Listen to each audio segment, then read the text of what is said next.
Bienvenidos a Contra el Olvido. La corrupción y la impunidad tienen en la falta de memoria a su mejor aliado. Por ejemplo, ¿sabían ustedes que en las últimas 4 décadas, en solo 7 casos de gran corrupción, el Perú ha perdido 20.000 millones de soles? Ese dinero pudo invertirse en 3,5 millones de trasplantes de médula para niños con leucemia. La medida de prisión preventiva dictada hace una semana contra el exmandatario Ollanta Humala y su esposa Nadine Heredia evidencia que la corrupción sigue siendo la herramienta favorita para gobernar el Estado peruano. Esto instaurado desde el régimen de Alberto Fujimori, quien hoy comparte la DINOES como centro de reclusión con Humala. Pero no solo la DINOES une las historias de Humala y Fujimori. A los casos de corrupción se suman las graves denuncias de violaciones de derechos humanos que persiguen a ambos exmandatarios. Mientras Humala enfrentará una nueva investigación por lo ocurrido en la base contrasubversiva de Madre Mía en el 92, Fujimori cumple una condena de 25 años de prisión por las matanzas de Barrios Altos y La Cantuta. Una condena que busca eludir a toda costa. Justamente el mismo día que se pedía la prisión preventiva para Humala y Heredia, en Palacio de Gobierno el presidente Kuczynski recibía a Keiko Fujimori para un diálogo político. Una reunión que habría servido para voltear la página con el fujimorismo en palabras del propio mandatario. En el centro del debate durante semanas ha estado un llamado perdón médico para el expresidente Fujimori. Por eso, nuestra primera sesión está dedicada al caso Fujimori. ¿Es realmente él una víctima que merece un perdón? Para hablar de eso, estamos con el doctor Avelino Guillén, ex fiscal supremo encargado de investigar a Fujimori y sus funcionarios por los casos de corrupción de la década de los 90. Bienvenido, doctor Guillén. Gracias a usted por la invitación. Empecemos con el tema que está acaparando la atención de todos. ¿Es Fujimori una víctima? ¿Procede el indulto humanitario en su caso? Debemos tener claro que Fujimori es el victimario. Lo que pasa es que, merced a una gran campaña publicitaria de estos últimos años, se ha mostrado todos los días a Fujimori como si fuera una víctima, una persona que está secuestrada por la justicia, perseguida por sus enemigos políticos, víctima de venganza y de revanchismo. Eso es absolutamente falso. Fujimori fue juzgado en un proceso absolutamente transparente, limpio, respetuoso del debido proceso y del derecho de defensa. Y luego de un gran debate, de un juzgamiento impecable, fue merecedor de una sentencia condenatoria por graves crímenes y por delitos de corrupción, los cuales él aceptó reconociendo su culpabilidad.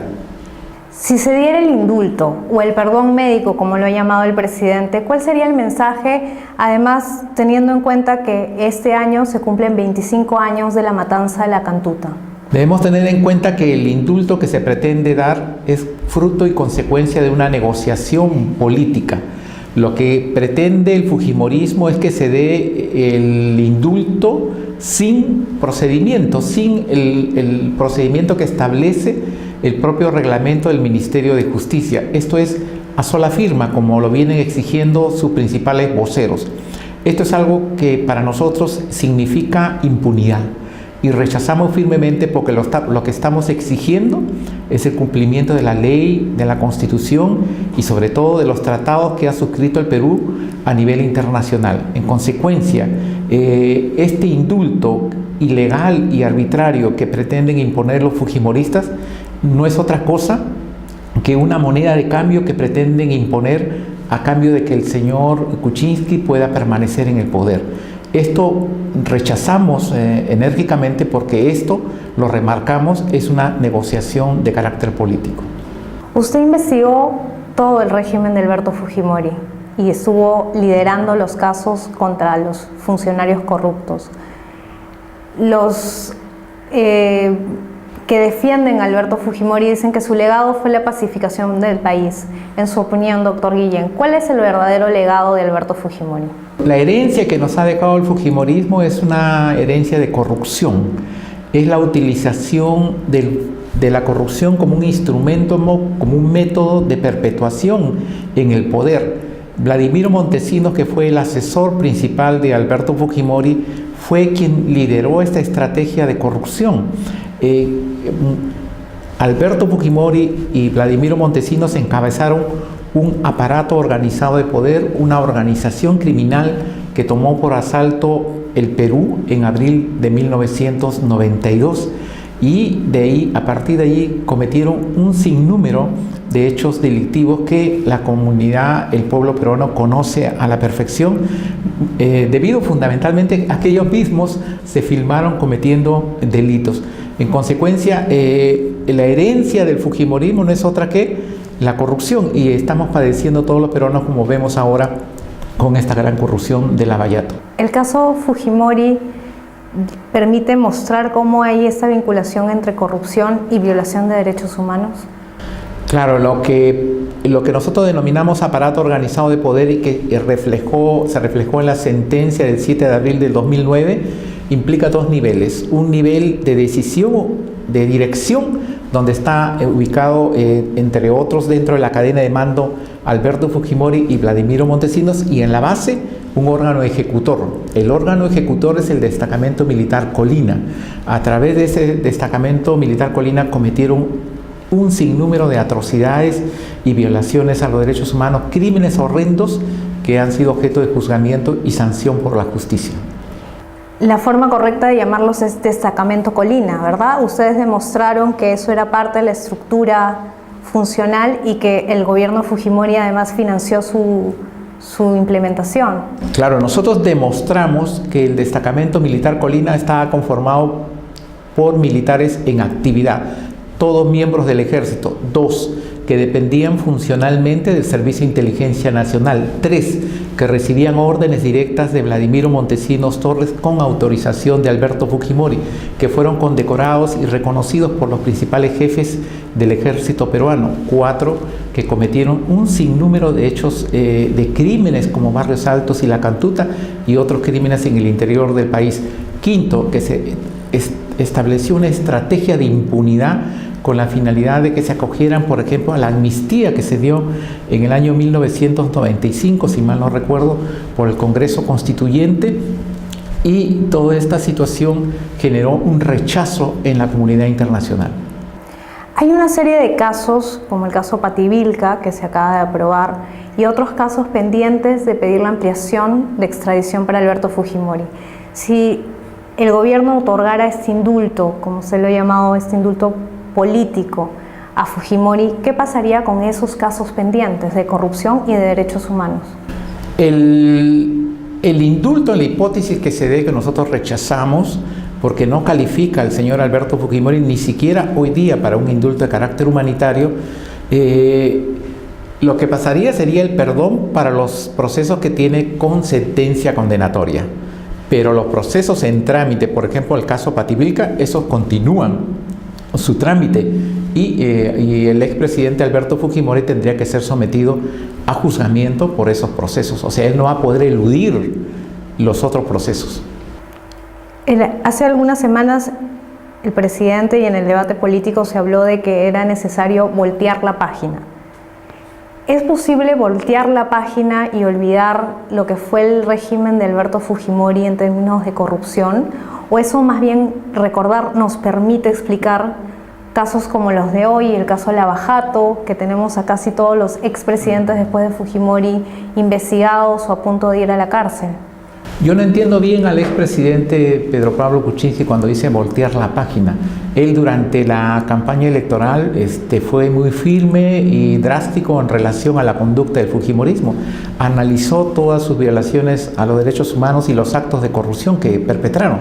Sin embargo, ahora, debido sobre todo a su incapacidad para realizar un buen gobierno, a los graves problemas que está padeciendo la economía peruana, consideran que una medida para obtener oxígeno para poder seguir gobernando es conceder un indulto ilegal al exdictador Alberto Fujimori. En consecuencia, nosotros rechazamos esto porque ni para el indulto común, porque existe prohibición legal, ni para el indulto de carácter humanitario, consideramos no se dan las condiciones ni se cumplen los requisitos que establece la norma, que son claras: enfermedad terminal o padecer una enfermedad grave que ponga en peligro su vida por las condiciones del penal. Pero si nosotros analizamos las condiciones en las cuales está en el penal, obviamente son de mayor confort en comparación con cualquier interno, no solamente en el Perú, sino en Sudamérica. Por otro lado, acá hay una situación que a mí me preocupa y me produce intenso dolor.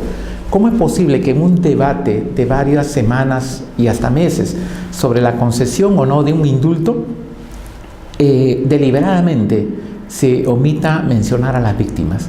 O sea, las víctimas son los grandes olvidados en este debate, en este tema. No pueden intervenir. Hoy día entiendo, hoy día ellos están pidiendo en estos días el poder entrevistarse con el presidente. Vamos a ver cuál es la respuesta del señor Kuczynski ante este pedido. Siempre son las víctimas las últimas que se mira, y en temas de corrupción se pretende hacer creer que no hay víctimas reales, ¿no es cierto? Cuando las personas más pobres son las que más sufren, porque con lo que se roban, con los graves casos de corrupción, como ustedes han señalado, se han dejado de construir escuelas, postas médicas, hospitales, carreteras, y eso ocasiona graves condiciones de vida para un gran sector de la población. Como se ha mencionado, Alberto Fujimori está preso en la DINOES en condiciones bastante flexibles, y tiene el poder de presionar a través de una bancada y de un partido político por su indulto. Se acaban de revelar también en los últimos días audios de Vladimiro Montesinos en la base naval del Callao, que además se supone que es una base de máxima seguridad. Usted, que ha investigado al régimen de Fujimori, diría que las redes de corrupción que montaron en los 90 siguen teniendo alguna vigencia, siguen estando dentro del Estado. Lo que yo considero que lo que se entiende como montesinismo, que es una actividad de corrupción dentro del aparato estatal, eso se mantiene vigente. Esa forma de actuar, la forma de... acá en el Perú la actividad política se ve como una actividad empresarial, una inversión para obtener ganancias, y para obtener ganancias se cometen una serie de delitos. Lo que ellos persiguen con eso es impunidad. Y por eso que usted ve que hay pocas sentencias condenatorias para los involucrados por corrupción. Esto es el riesgo que tiene una persona que trabaja en el aparato estatal para que sea sancionado, es mínimo. Es por eso que usted ve que un gran número de líderes políticos y actores políticos se involucran en el caso de corrupción, porque saben muy bien que es bastante probable que el hecho quede en la impunidad.